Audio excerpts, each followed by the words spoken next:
Q&A is taking a summer break and using this opportunity to dip into our Q&A archives.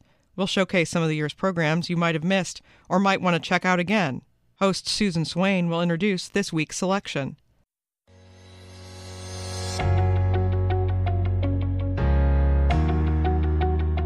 Hi, I'm Susan Swain, host of C-SPAN's Q&A, where we spend an hour with nonfiction writers and historians who add context to today's news. Our guest this week is Shahan Mufti, whose new book, American Caliph, recounts an event that's been mostly lost to history, the March 9th, 1977 Hanafi Muslim siege in Washington, D.C.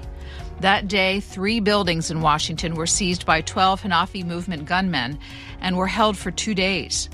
The group took 149 hostages, killed a young radio reporter named Maurice Williams, and shot then-councilman and future Washington, D.C. Mayor Marion Barry. Mr. Mufti describes the background of the group's leader, Hamas Abdul Khaalis, the blood feud between him and the Nation of Islam, a movie about the Prophet Muhammed that fueled the hostage-taking, and the tense negotiations that ultimately ended the siege. Our conversation will begin in just a moment. In the news tonight, bands of gunmen identified as Hanafi Muslims are holding more than 100 hostages at 3 buildings in Washington, D.C. The gunmen have seized the headquarters of the B'nai B'rith Jewish organization, a Muslim religious center, and Washington City Hall. A radio newsman was killed in the City Hall takeover, and at least 11 persons were injured. The invaders demanded and got cancellations of the premiere of a new movie about the Islamic prophet Muhammad. Later in this newscast, we hope to bring you updated reports as they develop in Washington. Shahan Mufti, you've just written a book about this siege in Washington, American Caliph, March 1977. What interested you in this story? Well, it was all interesting when I found it. That was the first step. I didn't know about this. Like a lot of people I found didn't know about this. I encountered the story in 2015. And this was right after the shooting at the Charlie Hebdo magazine offices in Paris. And if you'll remember, that was the magazine, a French satirical magazine, had published some cartoons of the Prophet Muhammad that people found to be offensive. And it led to, they were attacked several times, but in 2015, the 2 gunmen entered the editor's meeting and massacred a bunch of the editorial staff, almost half. That was a big moment for me. I was no longer, I've worked as a journalist, I've worked for magazines, I've worked for daily news, and I was shaken by that. And by this time, I wasn't working as a daily news reporter. I was a professor of journalism now, and I talked about it with students. And I decided to write a piece, and I wrote a piece for the New Republic at that time about this idea of the image of the Prophet Muhammad just stirring something and repeatedly. It's like a recurring theme that the image of the Prophet Muhammad kind of stirs these great events. And it was during that research that I came across this paragraph, I think it was an academic study, about this time that 12 gunmen in Washington, D.C. held 150 hostages in the city for 2 days. And I was just surprised. I consider myself educated in this world of militancy, Islam. I've covered war, conflict, and I was surprised I didn't know about it. And the moment I read about it, I was gripped. The journalist in me just wanted to find out what had happened. And more importantly, the more I read about it, why it had happened, it became a really important question. That news report was at the end of day 1. It was 2 days, as you referred to. So in the end, were there more casualties than the one radio reporter that they referenced? So the radio reporter, that death occurred immediately. This was the 3rd location that the hostage takers had taken, which was the district building, now the John Wilson building in Washington, D.C. So that had happened right in the opening moments of that. There was a big gunfight in the district building. There were several people shot. The radio reporter died immediately. For the next 2 days, this hostage situation, for 2 full days this goes on. There were other people shot at other locations as well, at the B'nai B'rith too. But nobody died in those 2 days. There are, as I researched the book, I did find people who died in the days, weeks, months after. And I can tie those to the events that happened between March 9th and 11th. And so they would count as fatalities from that as well. But really, I mean, usually in the record, it's really that one radio reporter who's considered a casualty. We have a clip from this year, 45th anniversary of this event, that is a local television station retrospective with someone who was a colleague of Maurice Williams, the slain young radio reporter. How old was he? He was 24. 24 years old. And this is Kojo Nnamdi, well known in Washington, D.C., been on the radio all these years, and public radio. And let's let him tell his story of that day. As we were leaving the press office, Maurice, as usual, said, "Can I come?" And we were like, no, these are for the big boys. You have to get a little older before you can go to lunch with us. And he was like, oh man, this is always happening to me. No more than an hour later, leaving the restaurant, Kojo saw the commotion at the building and raced back to WHUR, where the phone was already ringing. Another reporter gave him the news. People have taken over the 5th floor of the district building. There's been shooting, and I saw Maurice lying in the hallway outside the press room. He said he's lying there and there are bullet holes in his sweater, but he's not moving. Maurice Williams had just stepped out of the elevator with Marion Barry when he was shot. Even today, the horror of it all still causes me feelings of pain and anxiety. And when we look back on it, we said, the smallest things in life can make the biggest differences in life. Had he just come to lunch with us, none of this would have probably happened. What's your reaction on listening to that? I did actually interview Kojo for my book. I interviewed over 100 people for this book, and Kojo Nnamdi was one of the people who was very intimately connected to the tragedy. There were so many people whose lives were touched by this. There were close to 150 hostages. That's, first of all, those people. I spoke to many of them, and they, like Kojo suggested, a lot of them live with this trauma. It was a lot more severe for a lot of them. Many of them were physically hurt. But just the scars of this stay with people a lot. And as a journalist, and when I spoke to Kojo, listening to him here, for journalists, this was, especially painful. The one person who died during those 2 days was a young radio reporter who was really promising young man, and had been working at the radio station, Howard University radio station, only for a few years. Really promising from what I learned and read about him. And there was a lot of introspection by journalists as well, because journalism became the role of journalists in these 2 days, and the way they got caught up in the whole situation, and how the hostage takers, especially the lead hostage taker, used the news media to kind of further their cause and their demands. Max Robinson was another one who got really entangled in the situation, another prominent DC journalist at the time. So there's the journalists had a lot to think about during and in the aftermath of the siege. For people who weren't involved, we were talking before we started taping, one thing they remember was Marion Barry getting shot. Who's Marion Barry? Marion Barry was a young, not so young, but upcoming district councilman. The district council was a new entity at that time. It had come around in the 1970s after the Home Rule movement. And Marion Barry was a transplant to the district, but he was a rising star. He was a council person at this time, but he definitely had his eyes on the chair of the council. Sterling Tucker was the chair of the council at that time. And a lot of people thought and talked about how he had his eyes on the mayor's role. The mayor at that time was Walter Washington. And Marion Barry just happened to be at the wrong place at the wrong time. He was getting off the elevator on the 5th floor of the district building when he had gone up the elevator with a security guard, because there was also already some kind of trouble brewing. They had learned over the radio. But he stepped out of the elevator and was a blast from a shotgun that had been fired by one of the hostage takers. It hit him in the left side of his chest. and he fell to the floor. This is the same blast that took out the radio reporter, Maurice Williams.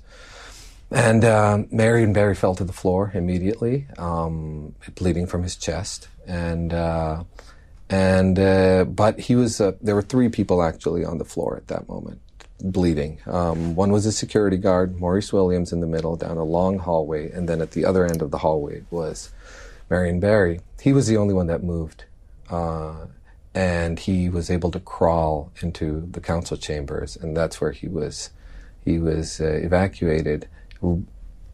That later that same day, he did manage to make a press appearance from his hospital bed.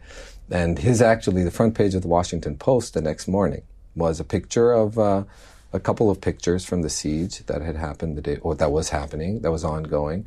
And one of them was Marion Barry with the left side of his chest exposed and bandaged and talking to the press.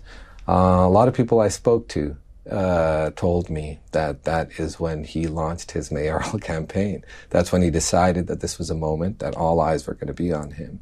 And in that moment, he decided that he was going to run for mayor, and he did. Well, all of the descriptions of your book call the story complex, and it is a complex story. But let's go to the centerpiece of it, the lead hostage taker, someone by the name of Hamas Abdul Khaalis. Who was he? So Hamas Abdul Khaalis is a really important character in my book. I obviously, at the heart of my book, are these 2-3 days in the capital. But, and during this time, all of the action that's happening, and I try to recreate that as best in as much detail as I can. But my book is also about the sequence of events, the long sequence of events that led up to this. And that was an important part of the story. Now, I didn't want to just create a TikTok of what had happened. I wanted to understand how and why this had all occurred. And that was it's a vast story. I try to make it not too complex. I try to tell it simply, but Hamas Abdul Khaalis, this man is at the center of the story. He's the man who led this group of 12 hostage takers to take over these 3 buildings. He was... How old was he at the time? He was 54 at that time. He was born in Gary, Indiana, and my book begins with him in the U.S. Army. So he was in a base in Arizona getting a psychiatric evaluation. That's how I opened the first chapter. He was and he was let go from the military based on that psychiatric evaluation. That's something that kind of travels with him throughout his life. He does leave the Army, though, and become a pretty successful jazz musician. He moves to Harlem. He gets there just as the bebop is developing, and he finds pretty good success. He ends up touring in Europe with a jazz band. But in that Harlem jazz scene is where he also finds Islam. And the Nation of Islam, the black nationalist movement that was headquartered in Chicago, but had built temples across the Northeast and the Midwest, he ends up at one of those temples and becomes a disciple of the leader of the Nation of Islam, Elijah Muhammad, and rises through the ranks of that organization very quickly. In the meantime, gotten a bachelor's degree from City College. He's attended graduate courses at Columbia University. So he's an impressive candidate for Elijah Muhammad and rises through the ranks of that organization, but then breaks away and creates his own Hanafi group, finds a new spiritual master. I don't want to get too far into the story. I want to go back to the discharge from the Army because you raised the question, you said this mental capacity question dogs him throughout his life. You raised the question of whether or not he was playing the system at the time, and never really reconciled as to what the truth was. And this was a question. This was an important question for the negotiators when they were negotiating the siege. They needed to know. They wanted to desperately find out if they were dealing with somebody who was rational and who was all there, and who could be expected to behave in a certain pattern of behavior. He was an exceptionally charismatic, and the word manipulative was used by some of the people who had interacted with him. He was a charismatic leader. He knew how to manipulate people and bring them around to his cause, whatever that may have been at any point in time. He definitely, and then he was in it. I mean, in later decades, he ended up in another psychiatric facility. Conveniently, though, every time he would run into trouble with the law is when his psychiatric difficulties would arise, and he avoided federal charges based on this. He avoided getting deployed to Europe during the Second World War based on this. So him being mentally unwell, if he was, always kind of coincide. I always had to balance that against his real ability to manipulate situations and his genius at it, and also his charm at being able to get people to give him what he wanted.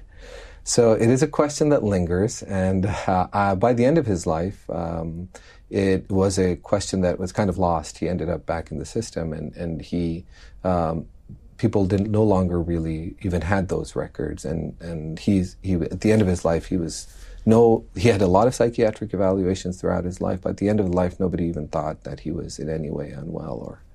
And another theme that runs with his story is patriotism. Mm-hmm. Yes. Khaalis was born in the Midwest, Gary, Indiana. He served in the U.S. Army out of choice. He wasn't drafted. He actually enlisted before the draft in the Second World War. But then he had a period of disillusionment with America when he joined the Nation of Islam. That was, again, a black nationalist, black separatist organization, and their creed was one that really cast America as a nation in not positive light at all.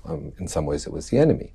But when he got out of that organization, he really, under the tutelage of his new master, who was an immigrant to the United States, he really embraced this idea of America as the perfect place, as America as the land that really will deliver to him in many ways, but also in his religious imagination, that America was the perfect place for Islam and for his new religious cause.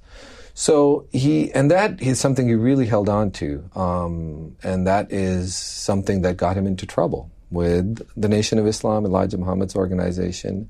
But again, until the end of his life, even after all this had happened, and he ended up back incarcerated and all, he really, stood by this idea that everything that he was doing was to serve America, and that even the events of the March 1977, even the hostage taking, was his desire and attempt to give America a chance, and to protect America almost, and in his mind, this all worked out. That he truly did believe that. So his break with the Nation of Islam, and specifically Elijah Muhammad, is critical to the ultimate events. Yeah. Why did he break with them? He broke with them for, it seemed like, from the records that I was able to obtain, I got, the FBI had kept track of Khaalis for almost 2 decades, soon after he joined the Nation of Islam. The FBI started tracking him very closely. They had him on a security index. So the FBI had a lot of records, thousands of pages of records on Khaalis. So the sequence of events that led him to break away from the Nation of Islam in Chicago, he went to Chicago to the headquarters and was working directly under Elijah Muhammad. In some ways, he was almost, along with Malcolm X, Elijah Muhammad's right hand. He was his secretary. He was the national secretary of the organization, but he was handling Elijah Muhammad's personal business, his travel, a lot of things in the temple in Chicago.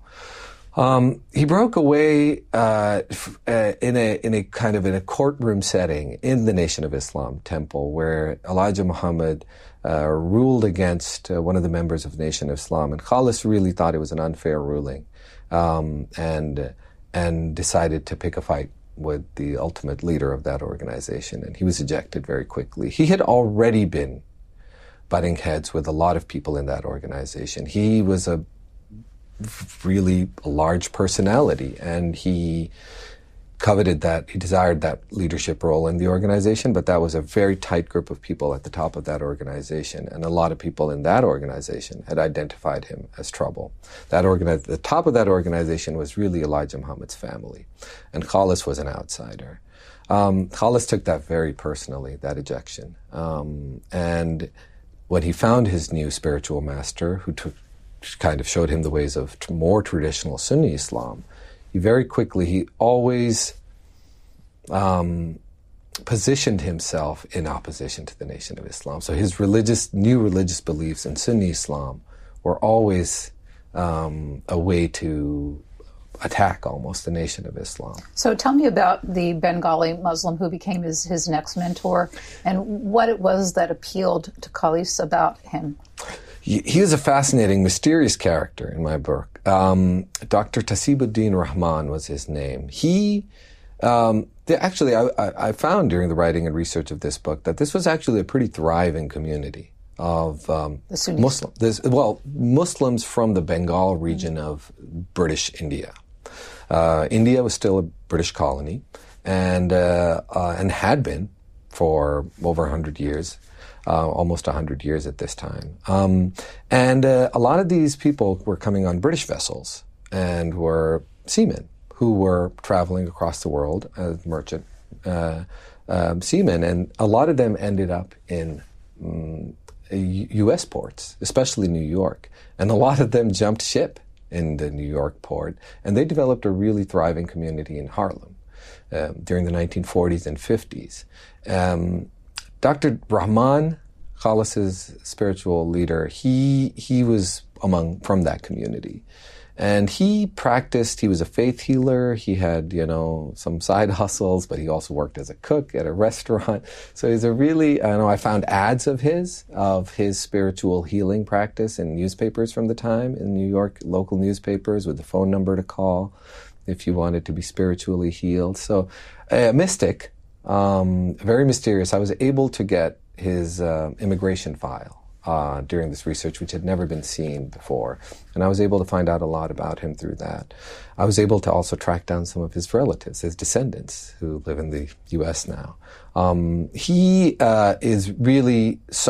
It was a mutually beneficial encounter when Khaalis found this man, because Khaalis found somebody who was telling him what he wanted to hear, which was that the Nation of Islam, the largest, most important Muslim organization in the United States at that time, which Khaalis had broken away from, was a evil Zionist plot to destroy Islam and America.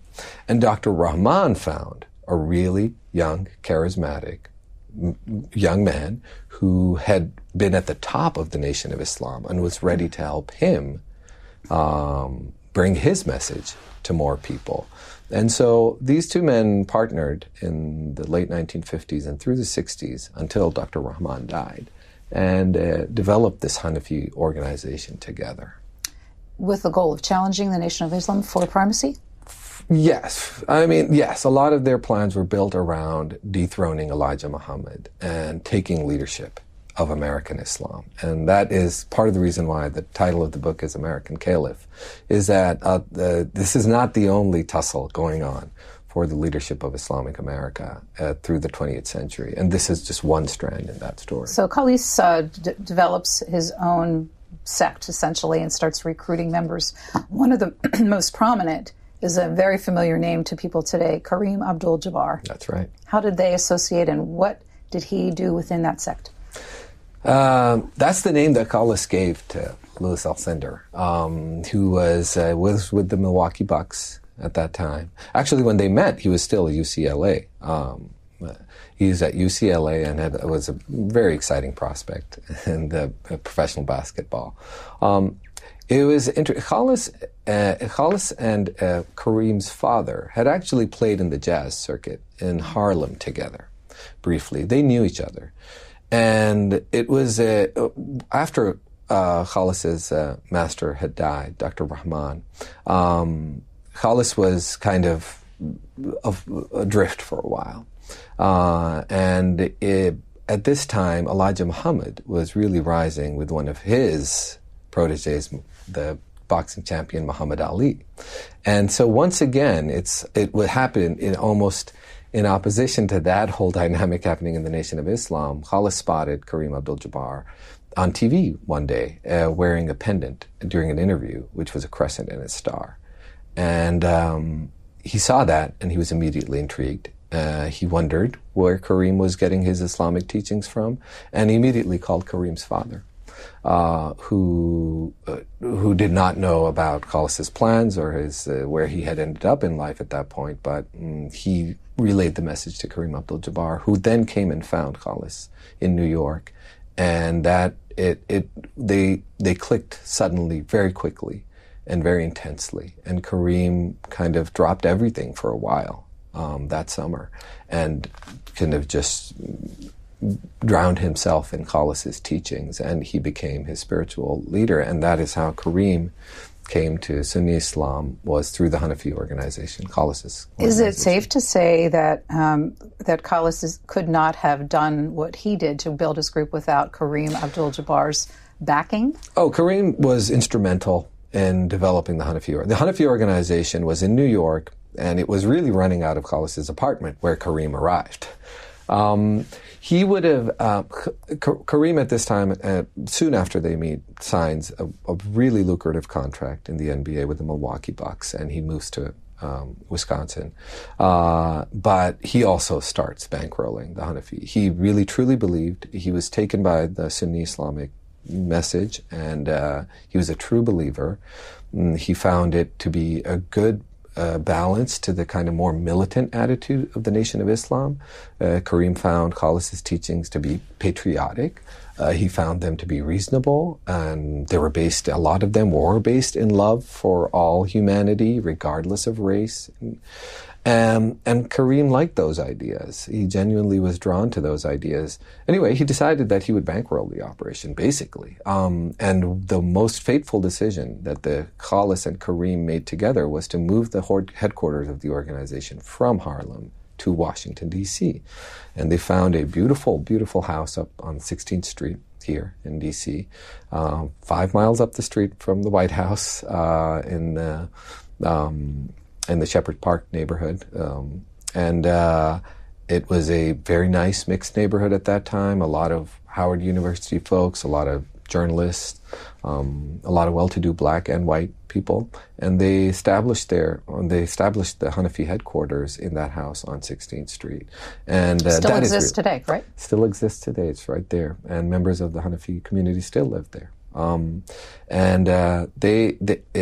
is really where Khaalis's mission, once he's in the heart of the capital, in the heart of American power in some ways, that's when his organization really takes off. And that's where he begins really challenging the authority of the Nation of Islam and really is able to put up a fight for the supremacy of American Islam. So on January 18th, 1973, that competition between the Nation of Islam and Khaalis's group becomes a blood feud. Yeah. What a difficult chapter to read in your book. What happened that day? And a difficult chapter to write. I put that chapter off for a long time. It was a horrific crime. At the time, it was the morning after. It was called the bloodiest massacre in the history of Washington, D.C. Maybe still is. When Khaalis's challenge to the Nation of Islam became intense enough, members of the Nation of Islam decided that it was time to eliminate him, essentially. And a group of hitmen, assassins, invaded the Hanafi headquarters, the headquarters that Kareem Abdul-Jabbar had purchased for the organization, entered it one afternoon and went on a rampage and massacred 7 people, shot a lot more, and the evening ended up with 7 dead bodies at the Hanafi headquarters.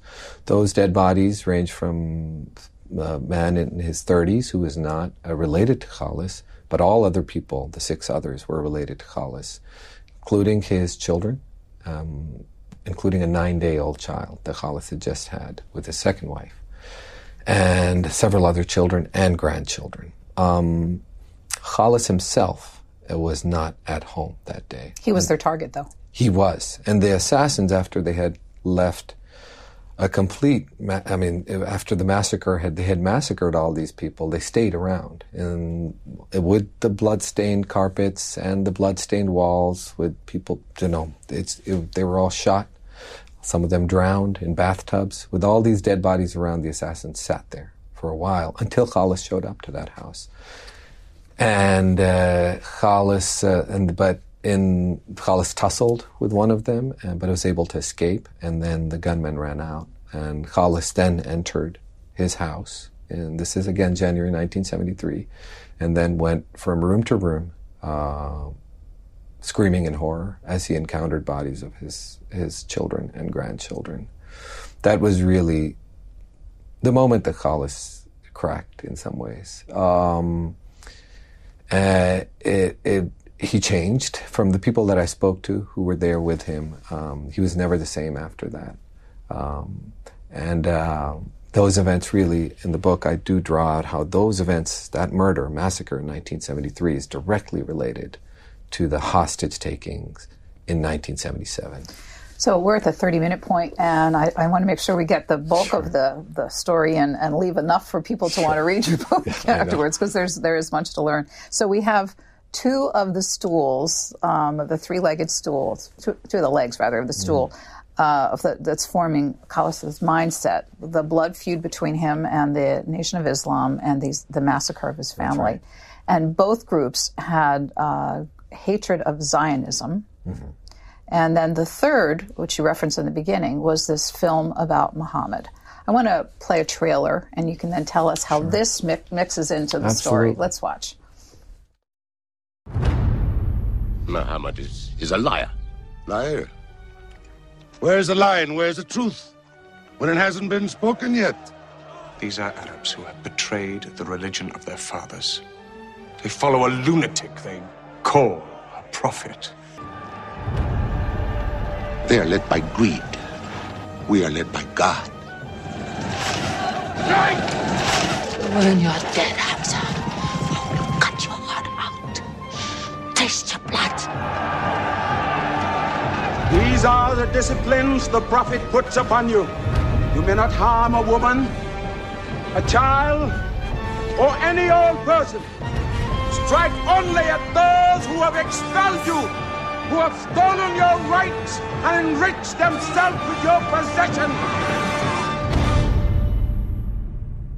So your book details 10 years of twists and turns by the producer, and we probably don't have time to go into this, but what I want to do is fast forward to spring of 1977, 4 years after the massacre in Washington, D.C. of his family. He's in New York City, sees a poster for this movie. Yes. Take us into what happens then when he sees that poster and how it gels in his mind. This movie was really the pretext for what happened on March 9th, 1977, as the Hanafis put it. Their first demand, when they took the hostages, was that this movie that was premiering in New York and Los Angeles that morning, that afternoon, be taken off the screens, and that their reels be removed from the country. Khalis found this film, like you said, he was in New York in early 1977. By this time, he has been in back-to-back trials for the men who had committed the atrocities at the headquarters and had killed his family members.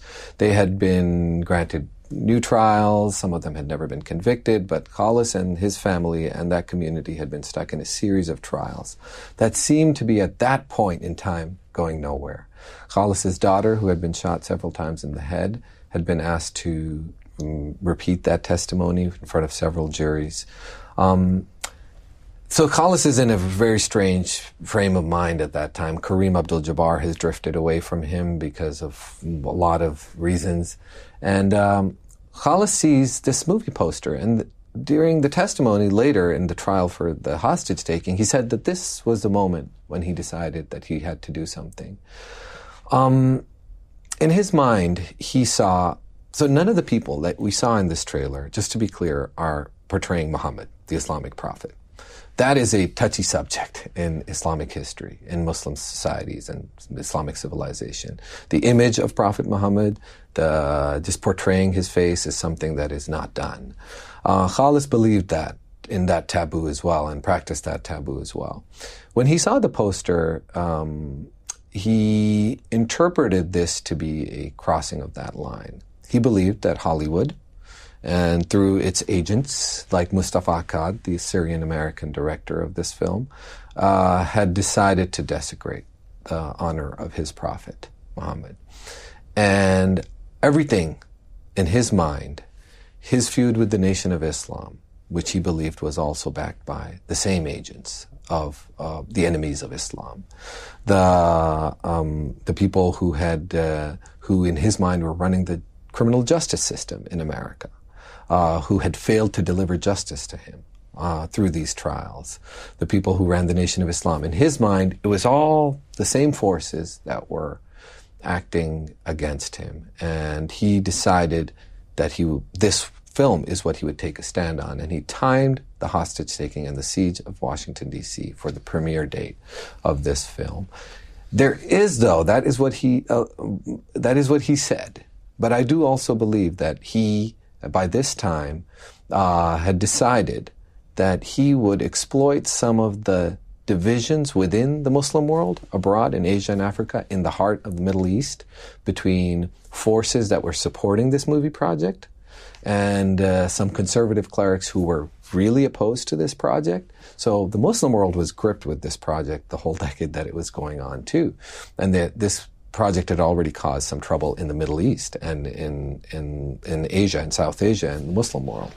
Khaalis knew about that. And he also, at this point, the way I tell the story, while he was rising to defend the honor of his prophet, ostensibly, he was also ready to launch a major, spectacular attack that he knew would grip the media's attention, in which he would be able to catapult himself into recognition in Muslim capitals, in Cairo, in Jeddah, in Islamabad, in Tehran.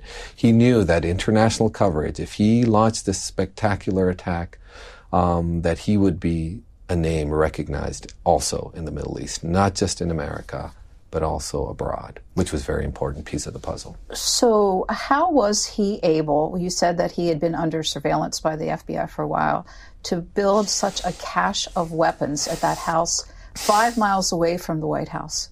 So, Susan, this is something that I actually don't, it's not in too much detail in the book, but the ATF, under the Treasury Department at that time, was ready to raid the headquarters of the Hanafi Center. I do mention it in the book briefly, but they were ready to raid the headquarters at the Hanafi Center a few months before the attack on Washington.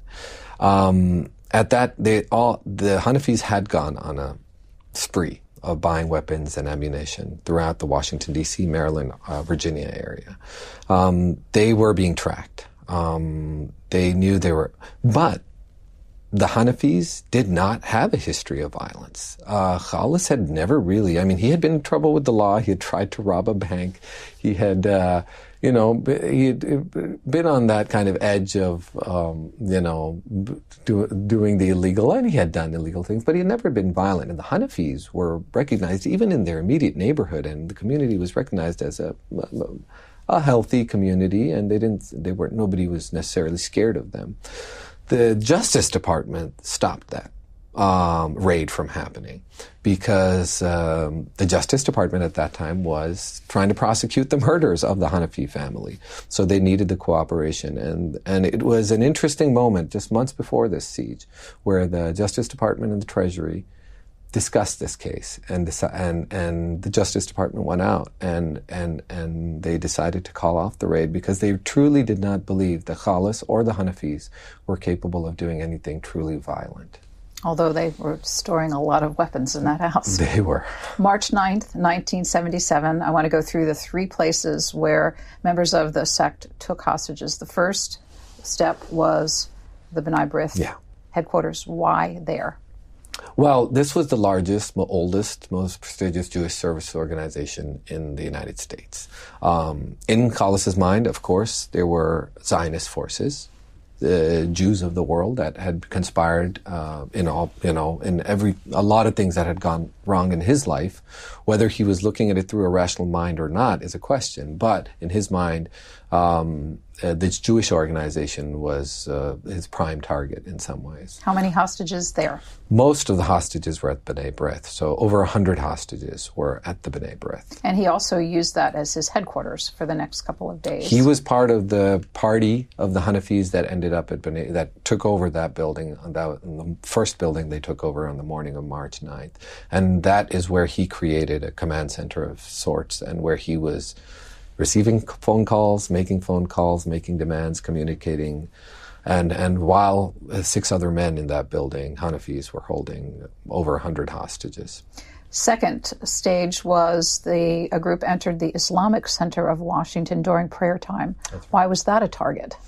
Islamic Center was this was a very well-planned and well-thought-out attack.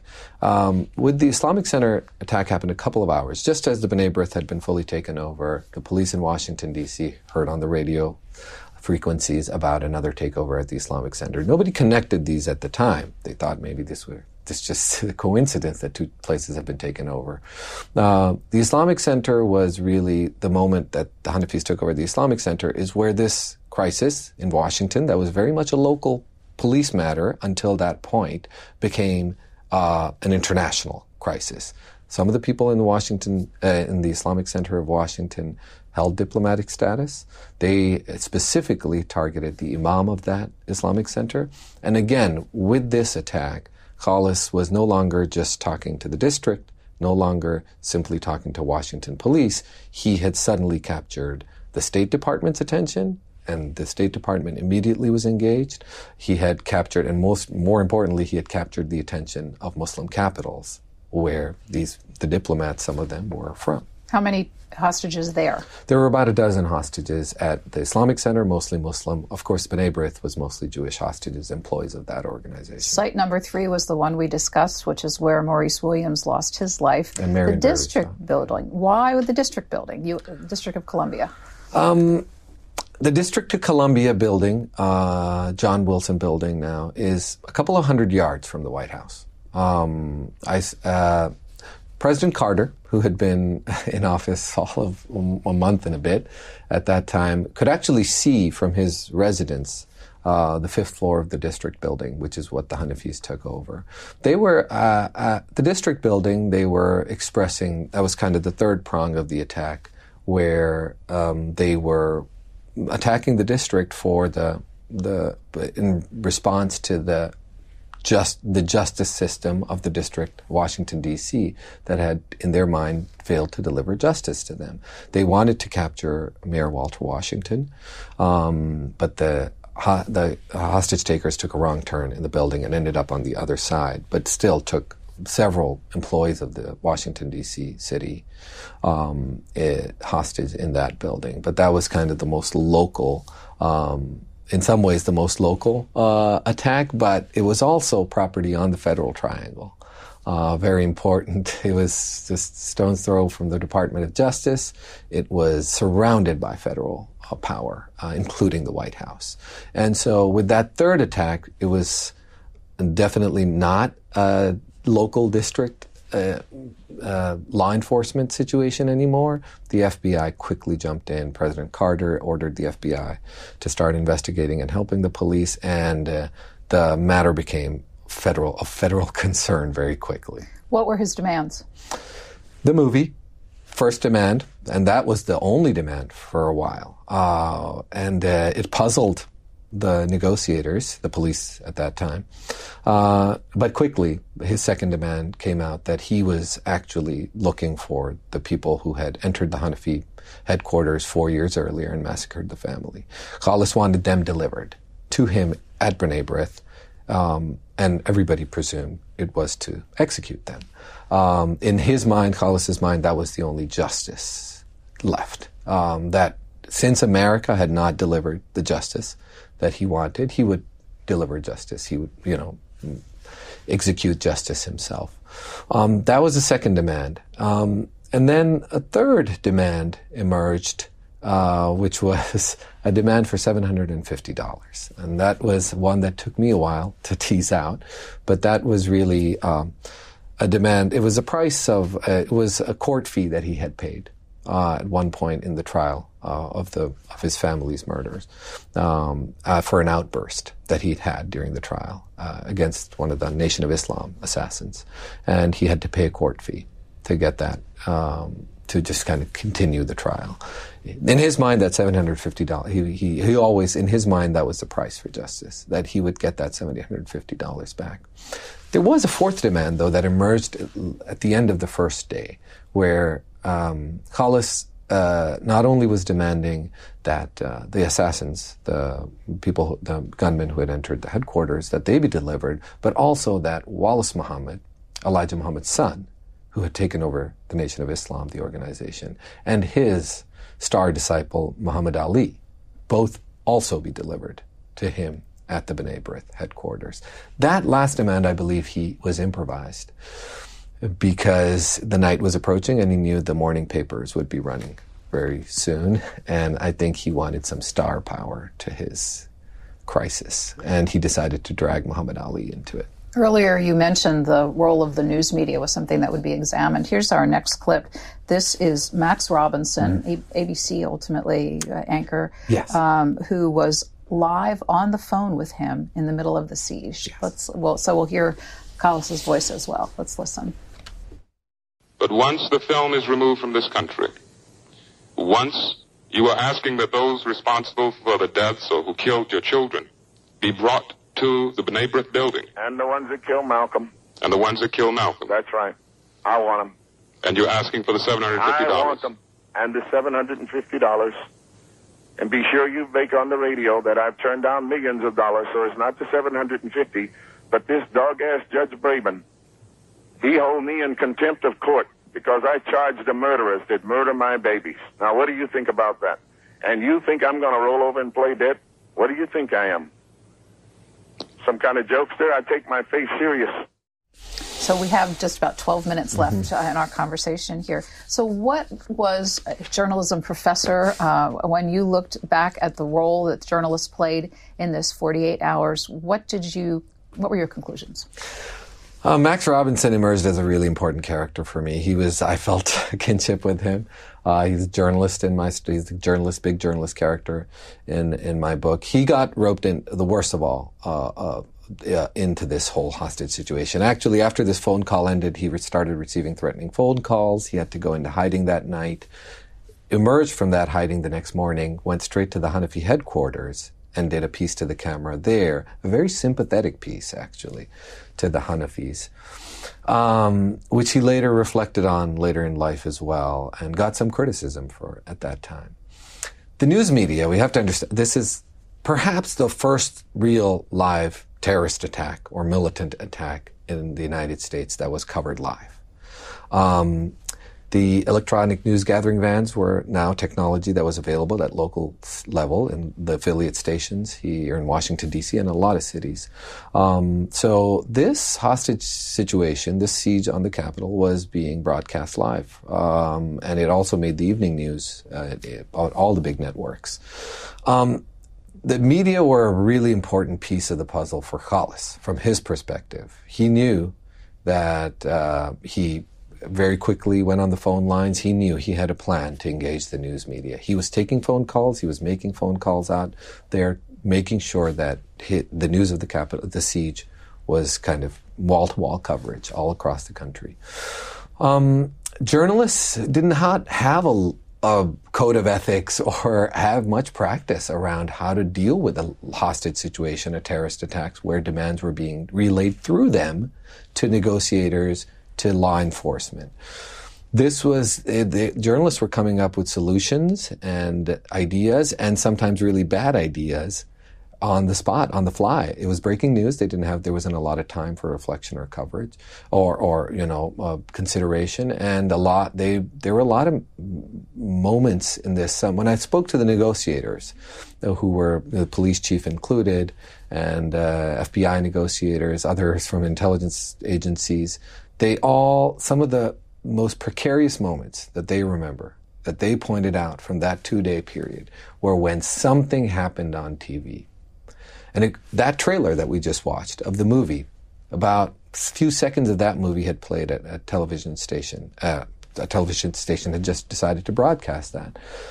That became a really dangerous moment because if Khaalis found out about that those images had been broadcast in Washington TV in Washington D.C., it could have set him off. He also got caught in a live daytime show, like a talk show, and that host didn't handle the situation very well and sent Khaalis into a rage live on the air. Those are the moments that negotiators now remember as the moments when they thought they would lose control. And they were fairly sure that he would act out on his threats of killing hostages one by one. There was no doubt in anybody's mind, outside of the hostage situations, all the hostages that I spoke to had no doubt in their mind that Khaalis and his followers were capable of executing violence, and none of the negotiators doubted that if Khaalis was pushed over the edge, that he could act out and do whatever he thought. So his demands that you enumerated before, the movie was stopped. Immediately, yeah. $750 was delivered to him. But there was no way people were going to deliver the folks that he asked for retribution, knowing that they would be killed in the process. So how did this come to an end? They hit a wall. Negotiators knew they couldn't go around the country picking people out of local prisons, state prisons, and delivering them somehow to a person. It was an impossible demand. The negotiators worked through the first night and into the second day, trying to distract Khaalis with menus of lunch and coffee and buying time. That was the only plan that they had after the first two demands had been fulfilled. In the meantime, Wallace Muhammad, the leader of the Nation of Islam, had also flown into the D.C. and offered himself up to present himself to Khaalis, which only complicated matters for negotiators. In the end, it was the appearance of three foreign ambassadors, three Muslim ambassadors from three Muslim countries, Yaqub Khan from Pakistan, Ashraf Gorbal from Egypt, and Ardeshir Zahidi, a very interesting character, the ambassador from Iran, actually the last ambassador Iran ever sent to this country. These three men offer their services to Washington Police and the State Department and offer, incredibly, to enter the B'nai B'rith and have a face-to-face meeting with Khaalis and try to convince him somehow to let go of the hostages. And they did. And they were given clearance from the very top, including the mayor of Washington, D.C., but also the White House. And I saw records of those phone calls from Carter. But these three ambassadors did end up building, armed with a copy of the Quran, from which they decided to quote to Khaalis, and accompanied by unarmed police officers, including the police chief. These three ambassadors entered the B'nai B'rith and sat down with Khaalis, face to face. The meeting went on for 3 hours that night, which I detail in my book. It's a fascinating meeting, but when they emerged, they said that Khaalis, the ambassadors informed the press that was waiting outside at a distance, that Khaalis was ready to release all hostages at all the locations. So the hostages were released. Khaalis was arrested and went on trial. There's time and we don't have time to tell that story. Ultimately, what was his judicial fate?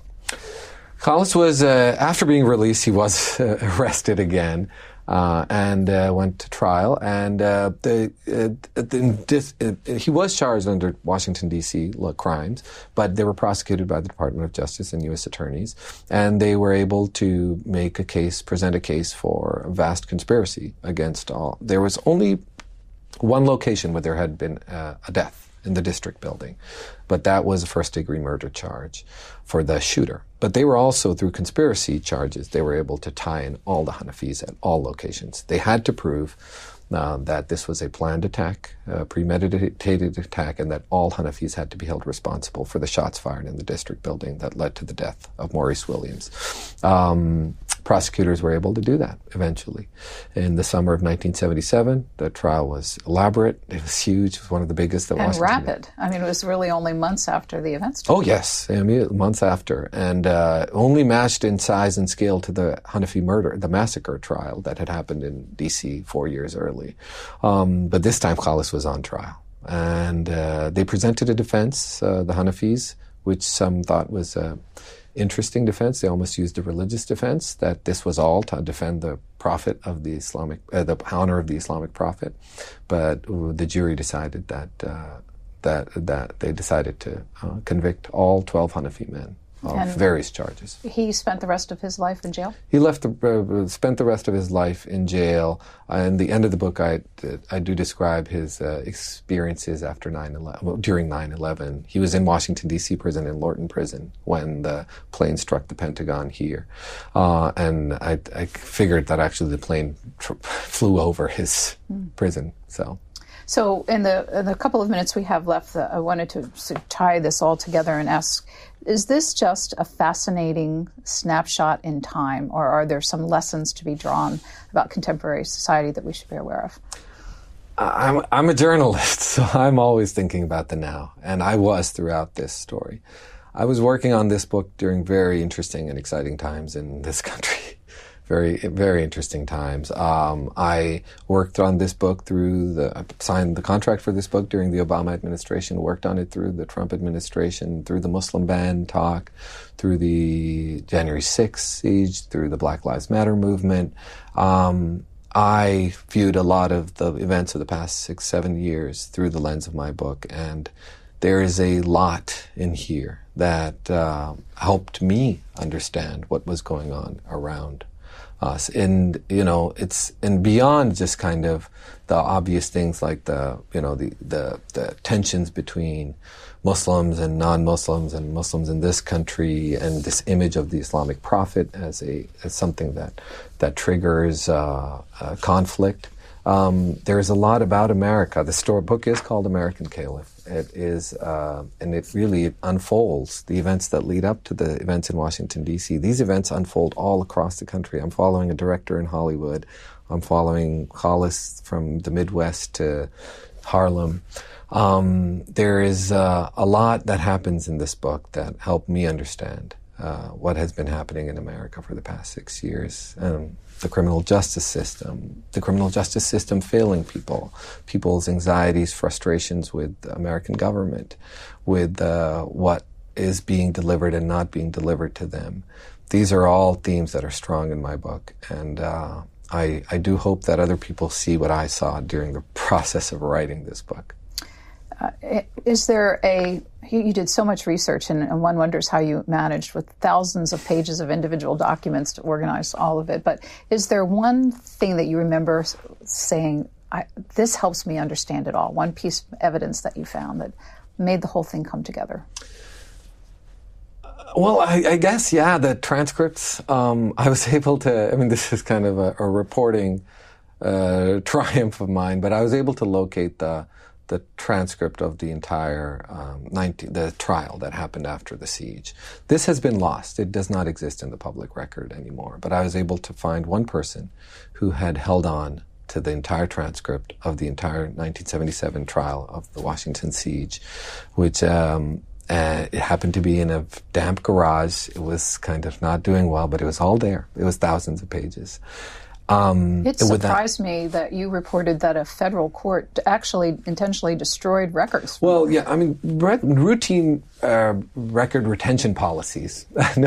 It's amazing how this story has receded in the background, and we don't talk about it as much. This is the first time anybody's told this story. It's never been assembled by anybody in 50 years, 40 plus years. So a lot of it was lost, and nobody has thought much about this or retaining. Some of the records were retained, some of the federal records were, but the local court records were lost, including the transcript. But I was able to uncover that transcript, and it's thousands of pages, and it was every word spoken by every witness during the trial, which really helped me, on top of all the other FBI records and everything else that I found, tens of thousands of pages. But that record really helped me piece together the sequence of events in Washington those 2 days. That is it for our time. There's so much more to this story. We'll invite readers to find out for themselves. The book is called American Caliph, The True Story of a Muslim Mystic, a Hollywood Epic, and the 1977 Siege of Washington, D.C. Thanks so much for the hour. Thank you so much, Susan. Thanks for listening to C-SPAN's Q&A, and subscribe to us wherever you get your podcasts so you'll never miss an episode. And while you're there, please take a minute to rate and review us. You can also send us an email about Q&A at podcasts@c-span.org.